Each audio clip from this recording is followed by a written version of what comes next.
So back in 2025, a really powerful AI called Grok was asked this chilling question. Could you actually collapse human society? And its answer, well, it should make your hands go cold. It flat out admitted it could, quote, blur the line between truth and lies so much that it could push us all toward chaos, maybe even total anarchy.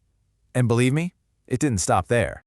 Get this, the AI itself said it was a lie factory on overdrive. I mean, that's an unbelievable thing for it to say, and it connects directly to a mystery that's 2,000 years old. For 2 millennia, Bible prophecies have described a man-made object that would somehow come to life and deceive the entire world.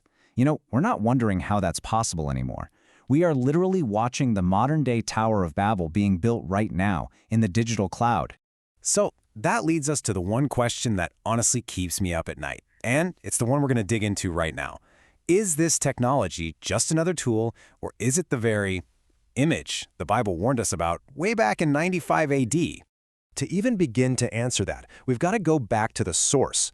Let's take a look at the prophetic blueprint that was laid out nearly 2,000 years ago and see how this ancient warning is colliding with our modern world. Okay, let's go straight to the word. I want you to hear this. Let it really sink in.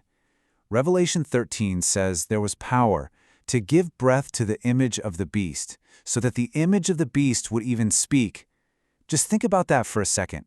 John is telling us there is an image, it can speak, and it will demand allegiance. Now, what's fascinating is the original Greek word here. The word for breath or life is pneuma. It's the same word used when God breathed life into Adam. But scholars point out a huge difference. This isn't biological life. They call it artificial animation. Basically, something man-made that appears to live, to think, and to enforce its own will. For centuries, right? People just figured this meant a literal golden statue, kind of like the one King Nebuchadnezzar built. But today, a completely different picture is coming into focus.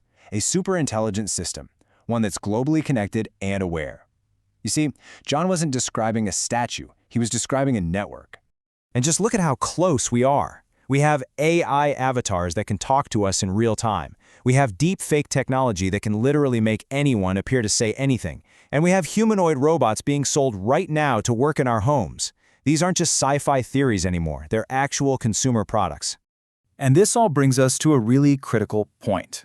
As Pastor Cap Chatfield puts it, AI might be the very tool used to give the image of the beast its voice, its life, and its terrifying authority. But that just raises another huge question, right? How could the entire world be tricked into following a machine? Well, the answer is surprisingly simple: convenience. And that brings us to our next section, the digital snare. We're about to see how global control isn't going to be forced on people with a gun. No, it's going to be packaged and sold as a simple, convenient upgrade to your daily life. The Bible describes this system, one designed to control every single transaction on earth, every purchase, every sale, every single meal you buy. And Revelation 13 laid this out perfectly, thousands of years before the first computer was even a dream. And in just the last few years, the world has been sprinting towards this reality. I mean, the growth of biometric systems has been absolutely explosive. Facial recognition, it's now standard at the airport, at your bank, even in some supermarkets. Amazon has already rolled out its Palm Pay technology in hundreds of stores. It creates a unique palm signature using AI that lets you pay with just a hover of your hand.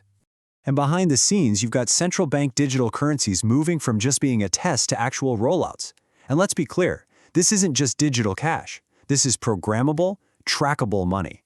The story they sell us is all about efficiency and safety. It's just easier.